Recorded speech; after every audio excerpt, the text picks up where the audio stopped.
Ouça agora a palavra do pastor. Uma mensagem que pode mudar a sua vida. Vamos lá, queria que você abrisse a sua Bíblia agora, por gentileza, Neemias capítulo 4. Neemias capítulo 4, do versículo versículo 14 até o versículo 20. Neemias 4, do versículo 14 até o versículo 20.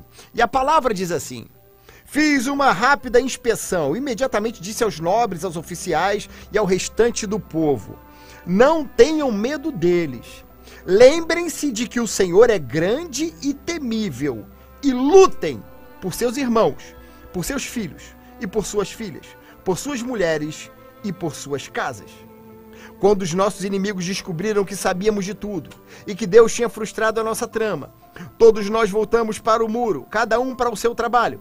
Daquele dia em diante, enquanto a metade dos meus homens fazia o trabalho, a outra metade permanecia armada de lanças, escudos, arcos e couraças. Os oficiais davam apoio a todo o povo de Judá, que estava construindo o muro. Aqueles que transportavam material faziam o trabalho com uma mão e com outra segurava uma arma. Cada um dos construtores trazia na cintura uma espada enquanto trabalhava, e comigo ficava um homem pronto para tocar a trombeta. Então eu disse aos nobres, aos oficiais e ao restante do povo: a obra é grande e extensa. Estamos separados, distantes uns dos outros, ao longo do muro, do lugar de onde ouvirem o som da trombeta. Juntem-se a nós, o nosso Deus lutará por nós. Vivemos tempos muito difíceis. O mundo está mal, o mundo jaz no maligno, e nós estamos passando por grandes adversidades. O mundo está louco. Você vê, por exemplo, pessoas celebrando o assassinato de um homem de bem. Pessoas indo para as redes sociais comemorando isso. E ao mesmo tempo, do outro lado, pessoas que têm uma corrente política diferente, desejando também a morte de outros seus oponentes. Que mundo louco! Aliado a isso, nós vimos um influenciador digital aqui da Paraíba, causando muita vergonha ao nosso estado, que promovia uma erotização de crianças, usando crianças para ganhar engajamento nas suas redes sociais, explorando muitas vezes material, até mesmo de cunho sexual, de algumas crianças erotizadas. Você vai, por exemplo, em algumas comunidades que eu vou para pregar o evangelho, com ações evangelísticas, ações sociais, nós vemos crianças de 6, 7 anos rebolando, dançando danças eróticas, como se fossem mulheres meretrizes. A que ponto que chegou? E nós vemos aí outras coisas mais. Incesto, muito comum. Nós vemos, por exemplo, desrespeito total. Pais omissos. Pais que deveriam proteger, se omitem. Vivem pensando somente em si mesmos e não observam os riscos que seus filhos correm.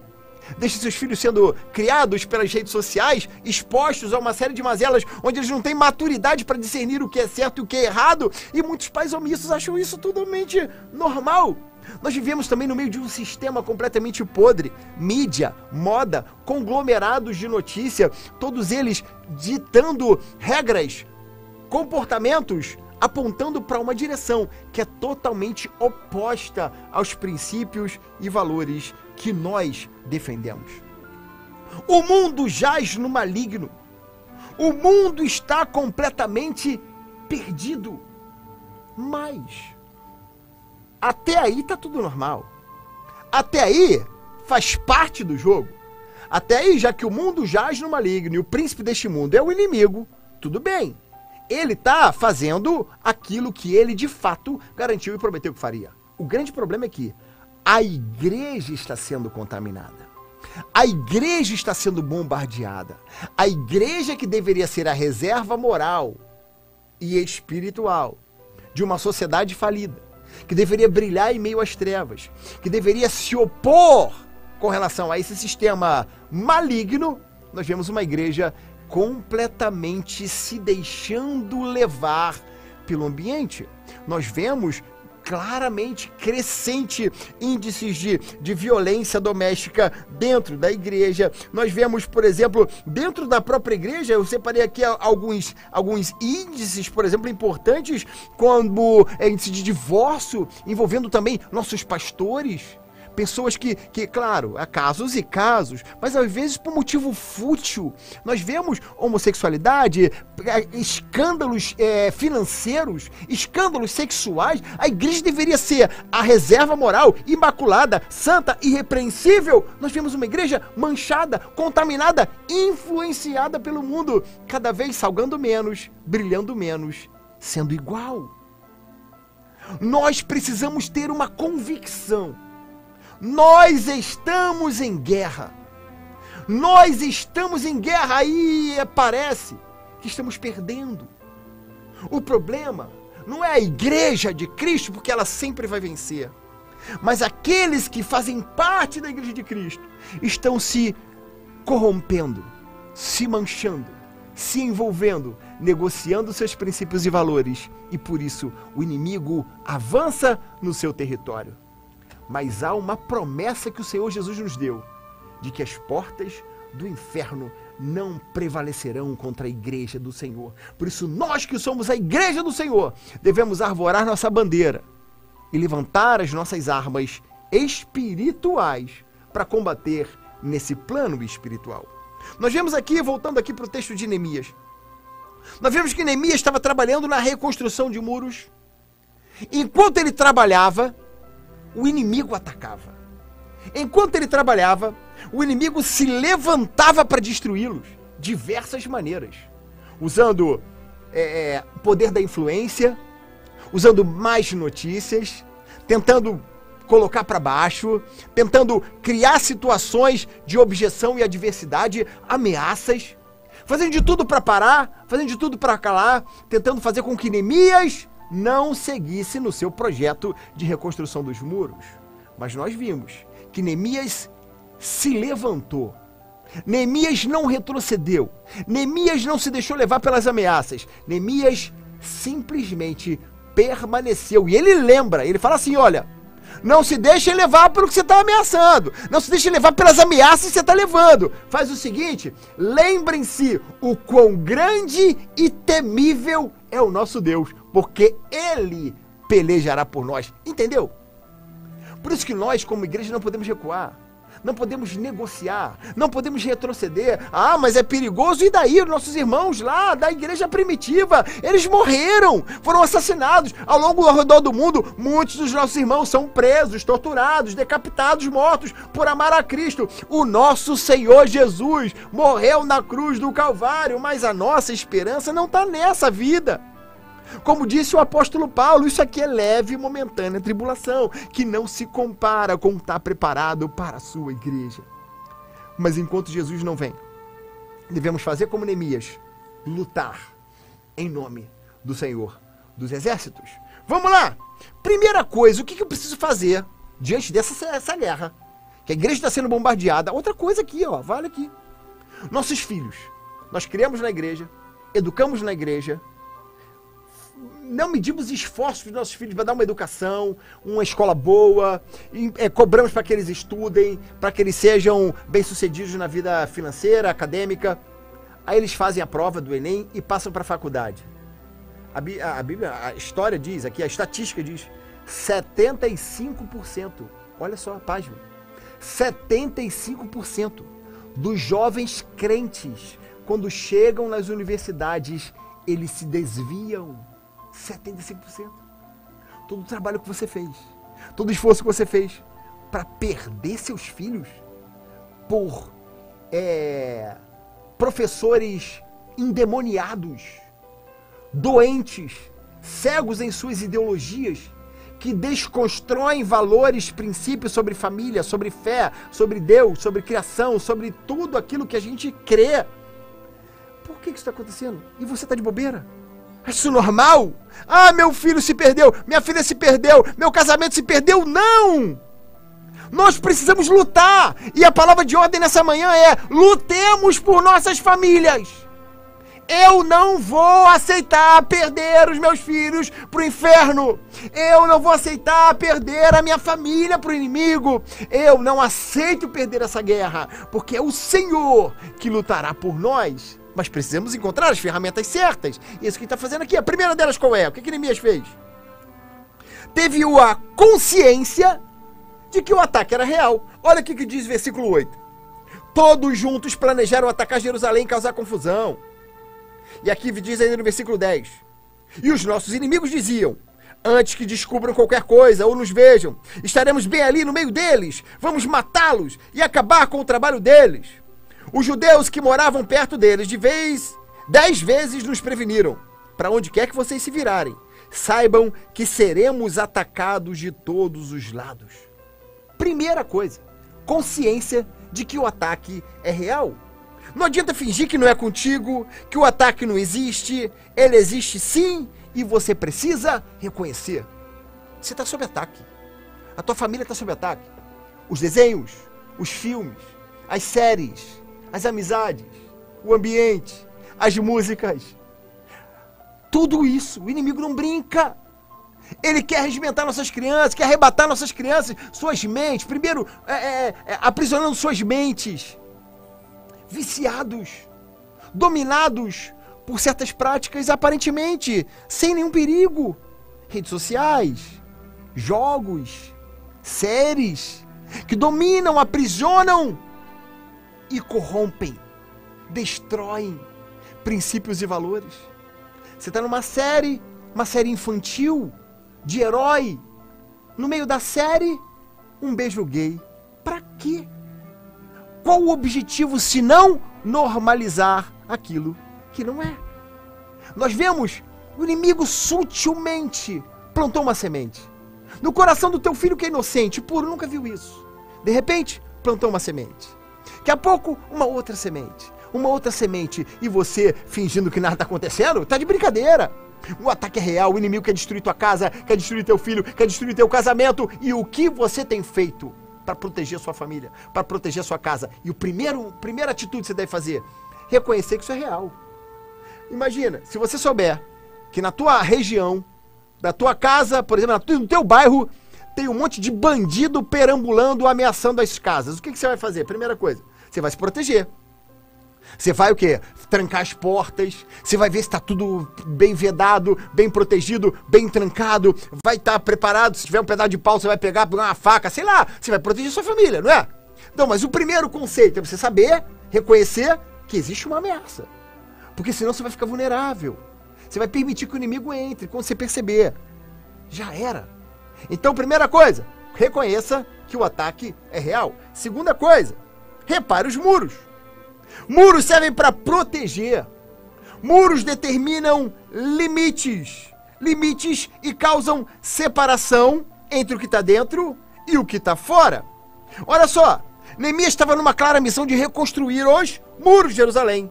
E aí se levantaram alguns líderes opositores. Olha, Sanbalate, Tobias, Gesem, líderes de pequenas províncias naquela região, que se opuseram para essa construção de muro. Por quê? Porque o muro determina até aqui é um limite. Muro tem a ver com santidade. Muro tem a ver com regras. Muro tem a ver com o que eu devo e o que eu não devo fazer. E você, como líder da sua casa, você que tem que construir os muros para determinar o que e onde seus filhos vêm, seus filhos podem ir, quem pode entrar e quem pode sair. Muros precisam ser construídos. Limites, e vivemos numa sociedade sem limites, onde os jovens não têm limites, as crianças não têm limites. Eu sou de uma época em que, por exemplo, na escola, eu era meio perturbado, era meio rebelde, bagunceiro na escola. E quando às vezes eu ficava com medo, porque quando a coordenadora chamava meu pai para conversar, minha mãe para conversar na escola, eu sabia que em casa ia esquentar o negócio. Um coordenador chamou meu pai e minha mãe na escola para conversar sobre meu mau comportamento. Meu amigo, eu sabia que em casa, meu irmão, o chinelo ia cantar, e cantava feio.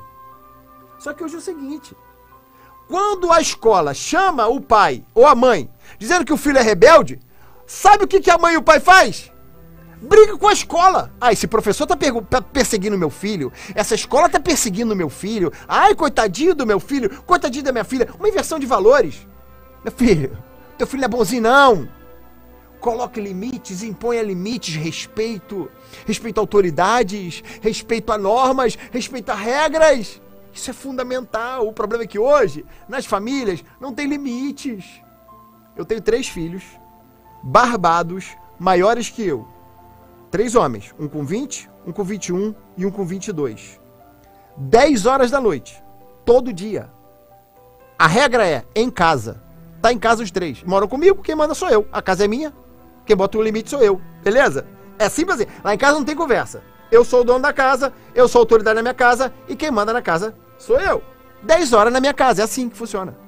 Só que, por exemplo, alguma eventualidade, tem algum evento, um casamento, um jantar, um compromisso, que é um problema, uma atividade na igreja, que passa da hora, 9h59, é impressionante. Me liga, pai, eu não vou poder chegar 10 horas, eu vou chegar 10h30 ou 11 horas, eu tô no tal compromisso, tô no tal lugar. É assim que funciona. Por quê? Eu estabeleci limites, eu estabeleci muros. Então, esses muros têm que ser claros. Esses muros têm que ser construídos. E vivendo numa sociedade, irmão, deixa coitadinho fazer o que ele quiser. Não pode. Hora pra dormir, hora pra comer. Ele não gosta de comer isso. Ele não gosta... Diz você. Quando tu era criança, chegasse pra tua mãe e falasse assim, não gosto de feijão. O que ela ia fazer? Come esse negócio, abre essa boca, menino. Né? Então, e você faz diferente por quê? O grande problema da nossa geração é que não educa os filhos como foi educado. Nós demos certo. A chance de os nossos filhos darem errado depende muito de como a gente vai lidar com isso. Terceira atitude que nós vemos que Neemias fez. Vigiou e protegeu as entradas. Cuidado com o que entra. Quem são os amigos dos seus filhos? Que tipo de filmes ele anda assistindo? Nós vimos agora, está em voga, um recorde de bilheteria, um filme, A Invocação do Mal, já viu? Um filme aí da moda. Pessoas sendo possuídas, possessão demoníaca declarada em salas de cinema. Em ambientes, aqui no interior da Paraíba teve um caso. Jovens numa escola pública se reuniram para invocar o mal e foram realmente possuídos. Possessão diabólica acontecendo. O que teus filhos têm visto? Quem entra na rede social, você tranca a porta da casa, mas teu filho está no quarto assistindo o quê? Seleciona o que entra, seleciona o que sai. Neemias fazia isso. Versículo 13. Por isso posicionei alguns do povo atrás dos pontos mais baixos do muro, nos lugares abertos, divididos por famílias, armados de espadas, lanças e arcos, vigiando as entradas da cidade. Outra coisa que Neemias fez, usou as armas certas. Temos armas relacionais para usar na nossa casa e armas espirituais. Armas relacionais, autoridade, afeto, perdão, amor. Tem pra que tirando, só briga. Só pune. E tem outros que, deixa eu fazer o que ele quiser, tadinho. Não é assim. Armas usadas na medida certa, na hora certa, na dosagem certa. Mas também armas espirituais. O jejum, a oração, a leitura da palavra, pregação da palavra dentro de casa, cultos domésticos. Contar testemunhos ao redor da mesa. Claro. Sentou na mesa, todo mundo sentado comendo. Não, hoje cada um senta no seu canto, come a hora que quer. O outro vai pro quarto, outro senta no sofá com um prato na mão, vendo aquele filme, aquela série. Não, sentado à mesa. Desliga tudo, desliga o celular. Vamos orar. Agradecer a Deus pela comida. E agora vou contar testemunho, Senhor. Olha, pessoal, estamos aqui, ó, esse Senhor que deu o feijão, o Senhor que trouxe o nosso alimento, é o Senhor que tem dado saúde. Somos gratos a Deus pela nossa casa, pela nossa família. Testemunhos sendo contados e a fé sendo alicerçada. Mas hoje ninguém tem tempo para isso. Tem tempo sim. É que não faz, que tem preguiça, que dá trabalho. Lutemos por nossas famílias. Estamos em guerra e o inimigo tem trabalhado intensamente e nós estamos nos omitindo, brincando com aquilo que é muito sério, que é o nosso tesouro, que é a nossa família. E outra coisa aqui que nós vemos que Neemias fez: jamais baixe a guarda. No versículo 17, os que estavam construindo o muro e aqueles que transportavam material faziam o trabalho com uma mão e com a outra seguravam a arma. Eles não vacilavam. Sabiam que a obra era extensa, não posso baixar a guarda. Agora, aparentemente, está tudo bem. mas eu não vou vacilar. A família tá todo mundo na igreja, mas eu vou vigiar, continuar vigiando meus filhos, vou lutar pela minha casa, lutar pela minha família. Eu me coloco como sentinela na porta da minha casa. Eu e minha casa serviremos ao Senhor. Eu não vou negociar, eu não vou permitir. O inimigo não vai vencer sobre a minha casa, sobre a minha família. Eu vou lutar pela minha casa, porque estamos em guerra, e eu vou lutar pela minha família. E último, Neemias fez? Não perdeu a sua fé.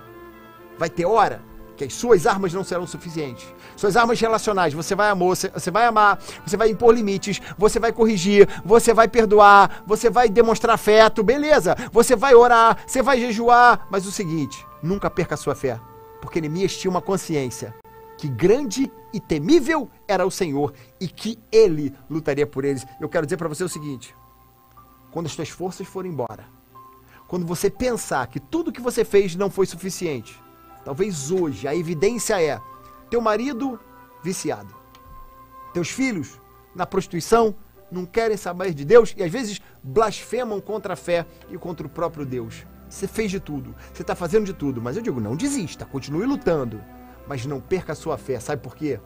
Porque o Senhor pelejará por você. A gente vê no texto que Neemias, no final da história, em 52 dias, ele reconstruiu os muros de Jerusalém, foi bem sucedido para a glória de Deus. E eu te pergunto, você vai desistir? Você vai abrir mão? Você vai abrir mão da sua casa? Você vai aceitar perder os teus filhos para o inimigo? Teu casamento para o inimigo? Não, não, não, não. Você vai lutar. E eu te convido nessa manhã, o meu objetivo aqui é esse. Se você aposentou as armas, é você voltar a levantar as armas que você tem. As armas da fé, as armas do relacionamento, as armas da oração e buscando e lutando pela sua casa, amando o seu filho, perdoando o seu filho e indo atrás, não desistindo, porque o Senhor pelejará por você e você será bem-sucedido. Neemias lutou e venceu. Você lutará e vencerá, porque a sua família é do Senhor Jesus. Não desista, lute pela sua família, em nome de Jesus.